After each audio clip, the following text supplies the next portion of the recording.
There was a lot of action happening earlier this week. I'm still buzzing about Darren Peterson's shots over Texas Tech. But we need to do a little Bruce Pearl panic meter where you get to choose calm Bruce Pearl or panic Bruce Pearl. And the sound effect is what again? Panic meter. A man of many faces. You really are. You are like the Jim Carrey of college basketball. BYU losing to Oklahoma State. They've now lost 3 in a row. Are you green Bruce Pearl? Are you red Bruce Pearl? Are you constipated Bruce Pearl in the yellow?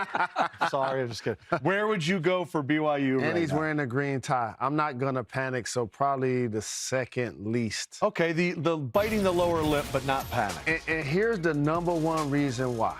Like, all losses aren't created equal. So when they just lost recently, like Anthony Roy at Oklahoma State, he had 30 points. Like, he was balling. And I'm not panicking because A.J. DeBonsta has been killing. Yes. He had 36 points in that game. He was very efficient, and he seemed unstoppable. And that's the kind of guy, as a Syracuse person, yes, that can could be go a Carmelo-esque still because he's still playing at a high level. And so to no your panic point, because you have him. They lose to Arizona, probably the best team in the country, by 3, and they had chances at the end of that one. Kansas at Fog Allen. I'm agreeing with you. I like that. I'm green also. Yeah? I like the schedule, green also. How about you, Max? Okay. And the green tie. Fly in the ointment. I'm kind of in the middle, and here's why I'm in the middle. They seem like they're always playing uphill in the first half, and it takes a lot of energy for them to get back into the game, and they don't have a lot of depth coming off that bench. I mean, you got pretty much the big 3 in Saunders, Wright, and DeBansa. At some particular point, when you start moving up the higher level, you can't run from behind. Gotcha. And also, you need depth because somebody has to step up. So if I'm looking at BYU being a Sweet 16 or Elite 8 team, I'm probably a little concerned. Look at how that roster is constructed. And that's fair. All right, I'll stay with you. Gonzaga loses to Portland. They were the 6th-ranked team in the country. The question, though, is, is your concern about, since they've lost Braden Huff, where are you on the Bruce Pearl panic? I'm probably, you know what, to be quite honest with you. Because their aspirations are national title. I was panicked when I saw them in Vegas. Gotcha. Playing against Michigan. And they were healthy, and I saw that, how they responded to size and length. And now you lose a kid like Braden Huff. Their scoring is down by 14 points. Rebounding is down by, I want to say, 4.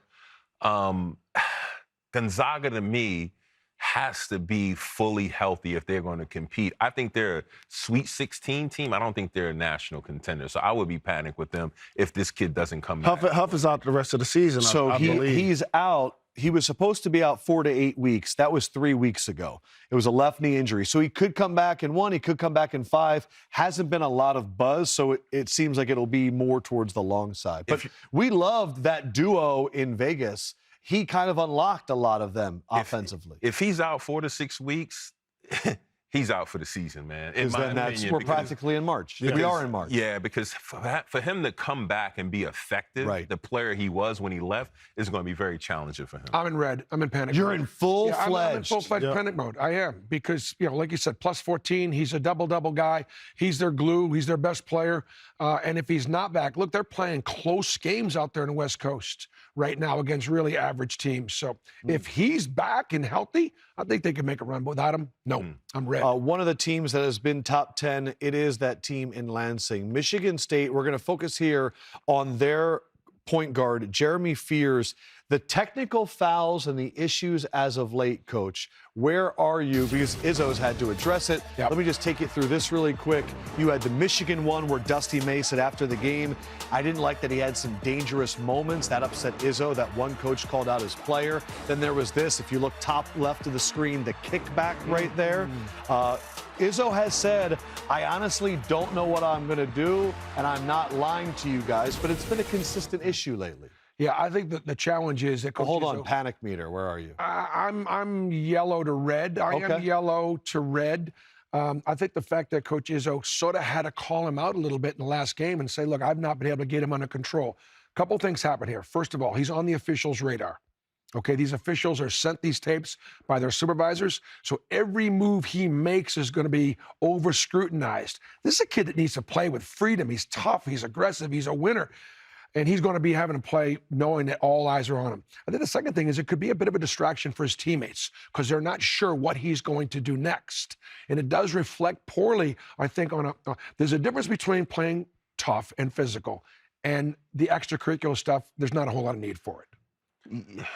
I actually don't have too much of an issue with So it. you're full green. In fact, it sounds like you kind of like it. And I know it's going to sound crazy coming from me because I went to Michigan, clearly, but that's who Michigan State and Tom Izzo actually is.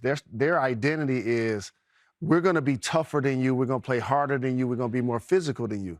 So then you're going to have the Draymond Green type of guy that goes a little too far. We are who they thought we were. Yes, like right? he kind of embodies everything they've been. That's literally like what he wants them to be. Like he's second in the conference in the country in assists. Is there any chance that he's doing this publicly, but privately he's like, I'm loving it? Yes, that's where I'm going. Wow. That's where I'm going. Secretly emboldening him. Absolutely, because he's a terrific performer for them. He's one of the top assist guys in the country. Yeah. Like he's a defender. He does embody like coach on the floor type of thing for them. But you know what's going to happen? I think the opponent, they're going to get at him a little bit. Like when nobody else is watching, they're going to grab him. They're going to do some different things to see if they can get him off his game. So I think it could be just a distraction. I'm in the middle on this one because I do understand the part about toughness, and then there's also dirty play. You know, and the kick was tough. You know what I mean? Dirty play, I'm not a big fan of that. But with that being said, I think the kid long-term has to worry about his reputation because I think of Grayson Allen when I think of dirty play and stuff tripping like that. and all that. And he has 15 points, 9 assists. Let your play speak for itself. And you're right, Coach. At the end of the day, if I'm sitting on the opposite side, I'm going to try to light him up to see if I can get him ejected. Right? I mean, this all sounds like we're talking about Draymond Green right now.